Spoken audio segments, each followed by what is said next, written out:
अध्यात्म विज्ञान कोई धर्म या संप्रदाय नहीं है, ये स्पिरिचुअल साइंस है जो कुदरत के कानून पर आधारित है। ये विज्ञान पूरे ब्रह्मांड के सभी रहस्यों को उजागर करता है और जीवन के सभी पहलुओं को समझने के लिए एक नई दृष्टि देता है।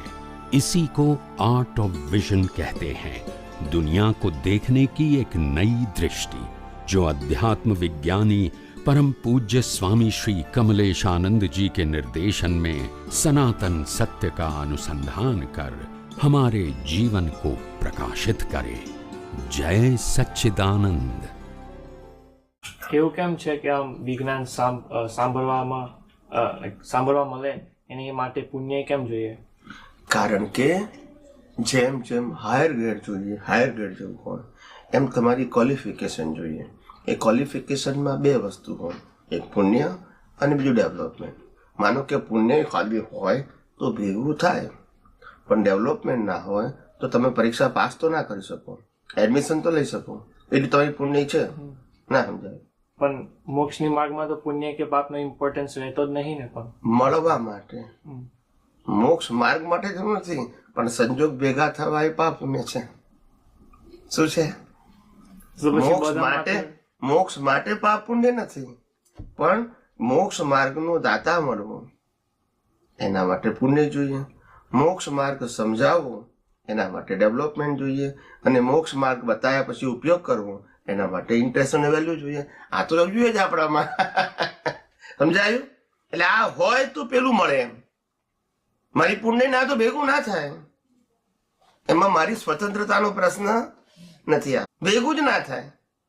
જેમ દાદા મામાની પોળમાં રહેતા હતા, કોઈ ના ઓળખી શક્યું કે અમારી પોળમાં રહે છે, અંબાલાલ કાકા નામ છે, આટલું જ. જ્ઞાની તરીકે ના ઓળખી શકે. સમજાય છે? આવું છે.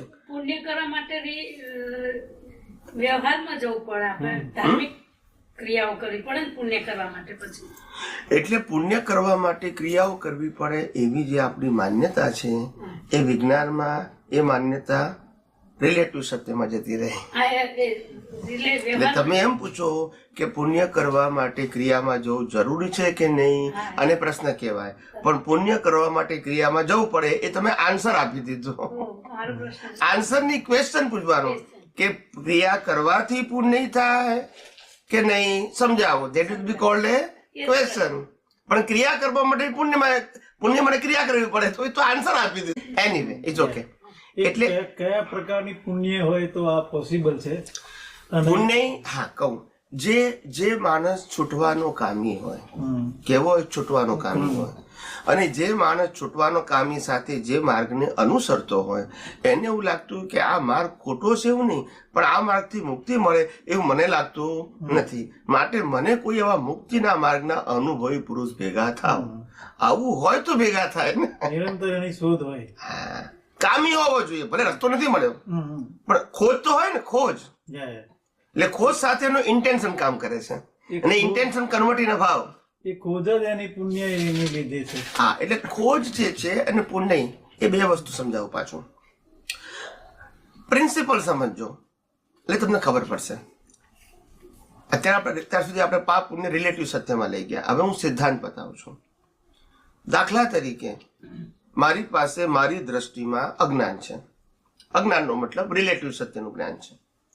હવે રિલેટિવ સત્યના જ્ઞાનથી હું કોઈના ઉપર રાગ કરીશ, બરાબર છે, તો મને પુણ્ય બંધાશે. દ્વેષ કરીશ તો પાપ બંધાશે, બરાબર છે. તો કે છે કે સેન્ટરમાં અજ્ઞાન, પછી અજ્ઞાનનો ઉપયોગ, એનાથી પાપ પુણ્ય બંધાયું. Am I right? Am I right? Okay. સંજોગોથી પાપ પુણ્ય નથી બંધાયું. સંજોગોમાં મારા અજ્ઞાનના ઉપયોગને કારણે પાપ પુણ્ય બંધાય. યસ કે નો?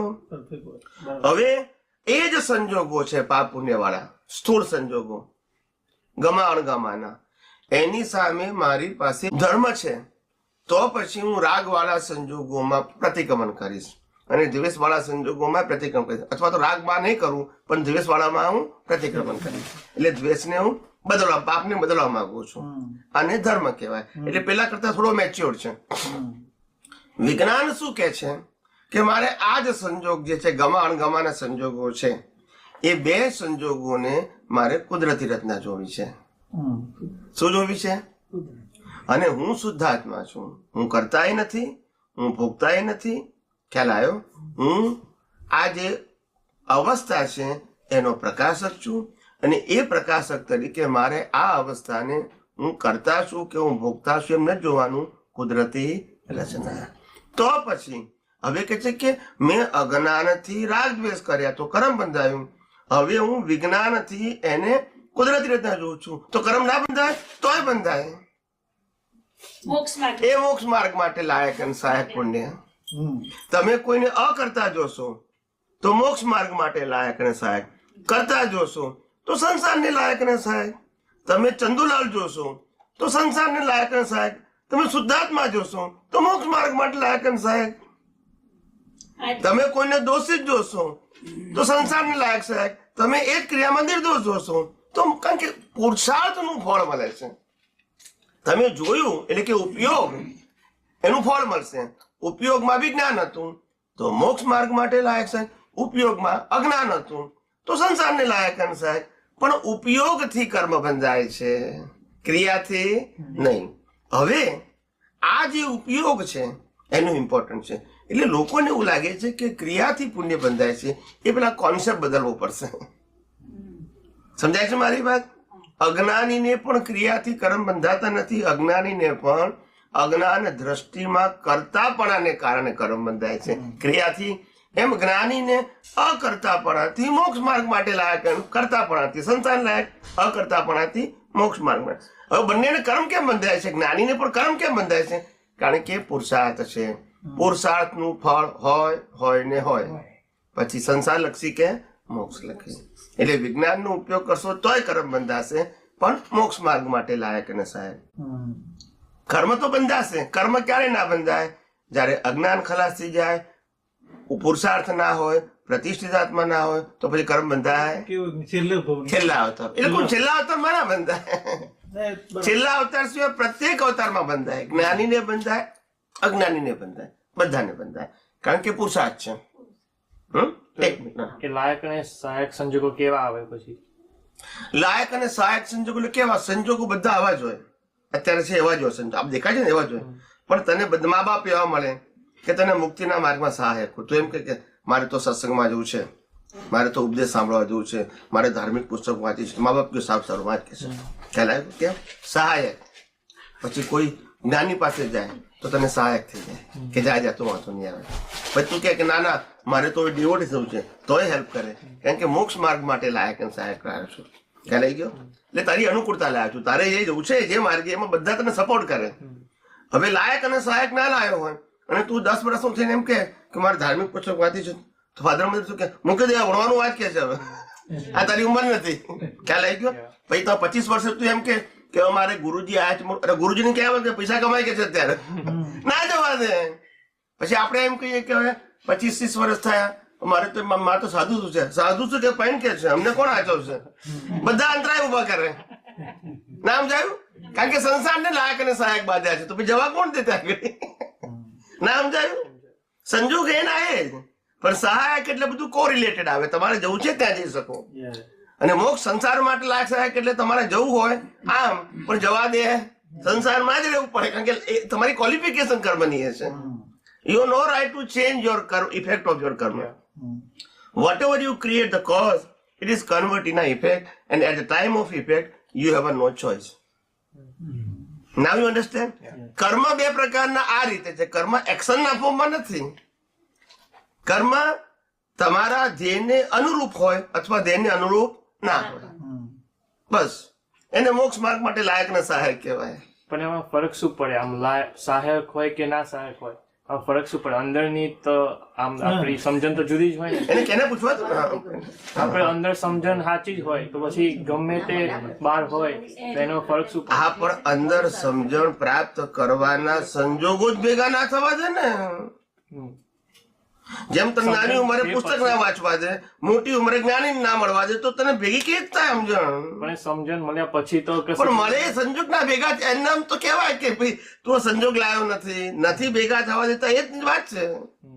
આપણે સંજોગોની વાત કરીએ છીએ, અંદરની વાત કરતા નથી. તારી પાસે અંદર છે, જ્ઞાન દશાય છે, ડેવલપમેન્ટ છે, પણ તે કર્મ કેવા બાંધ્યા છે? સંસાર લાયા કરે સાહેબ. એટલે તને આ બધું જવા જ ના દે, જવા જ ના દે. એનો લેવા દેવા નહીં ને, સંસાર કર્મો જેવા હોય એવા એમ નહીં, જુદો પડી ગયો ને. એટલે કે એને સપોર્ટ જ ના મળે. સપોર્ટ ની કઈ જરૂર છે? ના, એ ક્યારે બને કે જયારે ડેવલપ થઈ ગયો હોય ત્યારે. આ તો ડેવલપ થયો જ નથી. ખ્યાલ આવ્યો?